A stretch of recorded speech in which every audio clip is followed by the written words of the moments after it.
Hello, nonprofit leaders. I'm Sarah Olivieri, your host, and this podcast is here to assist people like you, executive directors, board members, and other nonprofit leaders make a bigger impact with insights, tips, and lessons learned from nonprofit leaders and experts.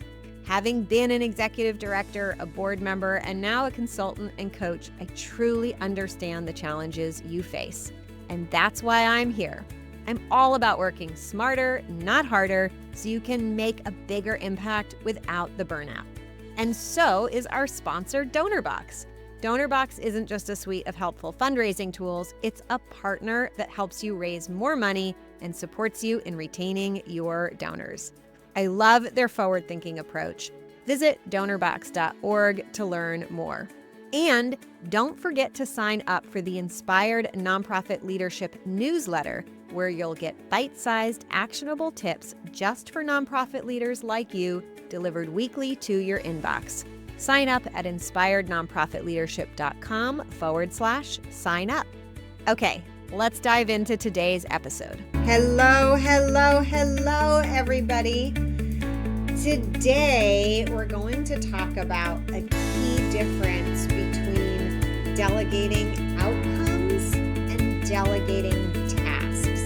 So remember, delegating outcomes is when you're delegating some sort of key result in your business or organization, and someone's actually going to own the result, and they're going to figure out how to do the work to make it happen, or they're going to be the person who's accountable for ensuring that gets figured out. And this is very, very different than when we delegate a task where we're saying, like, this is what I want you to do, and this is how you should do it. Usually we're prescribing the how, and it's also the job is done when the task is done. When you delegate an outcome, the job is done when you achieve the outcome, essentially, or potentially decide it's not achievable. But you achieve the outcome, and it's not like you keep working until it gets accomplished.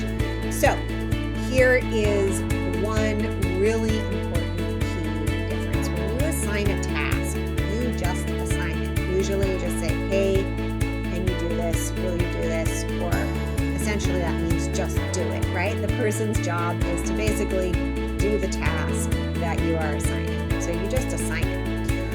When we are assigning outcomes, we actually need mutual agreement. So as the owner or CEO, I might, say, hey, I'm looking for someone who wants to own this outcome. And I can ask my team for volunteers. At the end of the day, through this process, we need somebody who has volunteered, someone who has agreed that they want to own that outcome.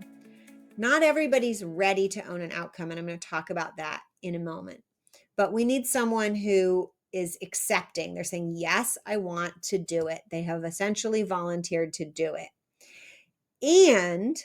Or they might say, hey, that is my role to own outcomes like these. So yes, that is why I'm wanting to do it. And as the CEO or whoever is also in some way maybe responsible for that outcome coming to fruition, we want to feel reasonably comfortable that they're the right person for the job, or that they're a good person for the job. Do they have to be the very best person for the job? Not necessarily. The pursuit of bests, the pursuit of perfections, is not actually the most effective, efficient way to run a business or a nonprofit.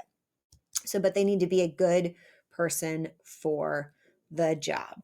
All right, so let's talk about a few key components about this.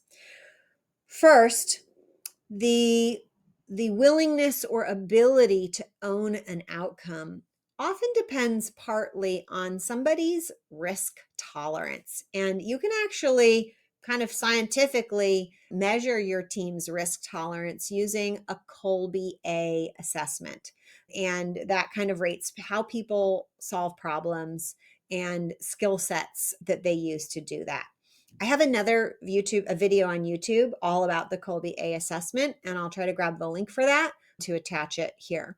So, but what you need to know is the Kolbe assessment will literally tell you if your team member, anyone who takes the assessment, is comfortable taking risk or not comfortable on a scale of basically like 1 to 10. 10 being they're very comfortable with taking risks as a means of solving problems or achieving outcomes, which is like another way of saying solving problems.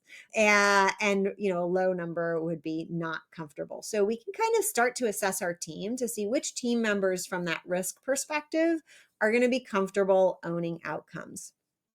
Also, owning outcomes is going to be part of any individual's kind of developmental pathway, almost as an adult. And it's something that develops over time. It's like a combination, our comfort level with it and our ability to do it is some kind of combination of like experience, dealing with ambiguity, being able to kind of look at the bigger kind of meta picture and then kind of be able to zoom in and zoom out. Often when people, and it's not just an age thing, right? It's a combination of age, experience, life variety of experience. Some people, especially earlier in a career, especially if they haven't had many careers, it's harder for them to kind of do that zoom in, zoom out and see that big picture. So anyway, we need to be thinking about across our team, which folks are comfortable and capable of owning outcomes, being accountable for these bigger key outcomes, and just recognize it's not going to be for everyone.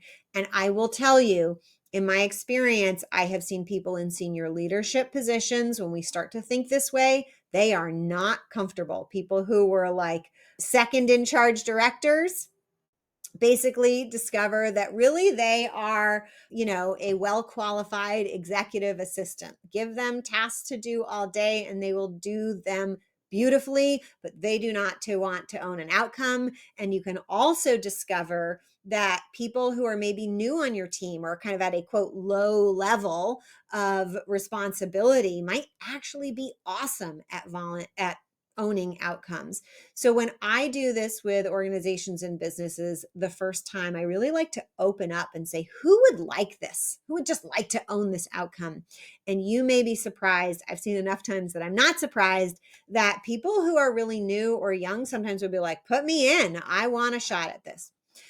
And people who have been there a long time will be like, no, that is not for me, right? So in a way, this is also has a secondary benefit to our organizations and businesses by approaching it this way, because it allows us to make the talent rise to leadership more equitable and better for our organizations. You've probably heard stories or read books where people were promoted to manager because they were good at their job, but they weren't necessarily good at being managers. So your ability to do tasks and your ability to manage, lead, or be responsible for outcomes are kind of very different skill sets and different ways of existing in the world.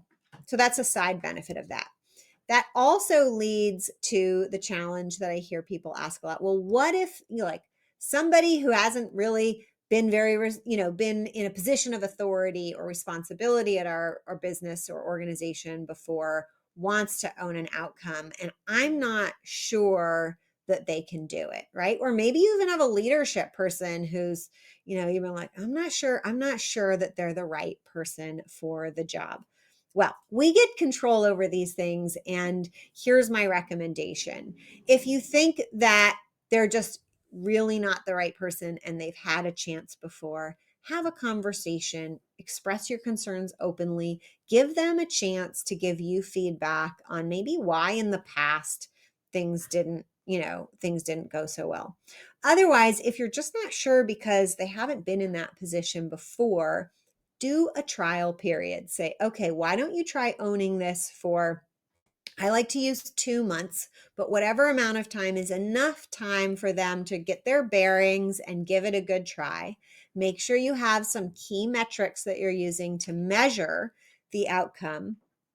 Give them a chance and make it clear that this is a trial period. So the expectations aren't like, this is yours forever. And in 2 months, we're going to sit down, we're going to review it. We're going to talk about how it went, what expectations were met, what were some surprises that came along the way. And then you as maybe the CEO will be surprised. Oh my God, they did it. It was amazing. I'm so excited. And then we could talk about, whether there's a financial promotion or anything that goes along with that. Or maybe they will have loved it and you didn't. And that is okay to say, we ran this as a trial. X, Y, and Z were issues for me. I don't think this is the right thing at this time. Or they sometimes will bow out too. They'll be like, and I have seen this happen. I thought I had it, but I don't. I am not ready. So let's find somebody else to do this, right? So you never know, but we want to have conversations. We don't want to just be making assumptions and decisions. We want the brains thinking and communicating in the room. The more brains we can leverage in our businesses, the more we can delegate outcomes and easier it is to scale. So remember, outcome ownership doesn't happen when you hand it off. It happens when somebody says, I choose to own this result. That agreement is where accountability really begins. If you are listening to this and you're thinking, oh my God, I want to work with you, Sarah, doing this. I want to build a team who owns outcomes, who owns that level of accountability. You can go to pivotground.com/application and we can schedule a call and talk about how we can work together to do that. Until next time, all the best. You've been listening to Inspired Nonprofit Leadership. Thanks so much for tuning in. Be sure to subscribe so you don't miss a single episode or the bonus episodes. And while you're at it, please leave a rating and review and be sure to share with your friends and colleagues. Tune in every week for more useful insights and wisdom on nonprofit leadership. Thanks so much for all you do for the communities you serve. Until next time, all the best.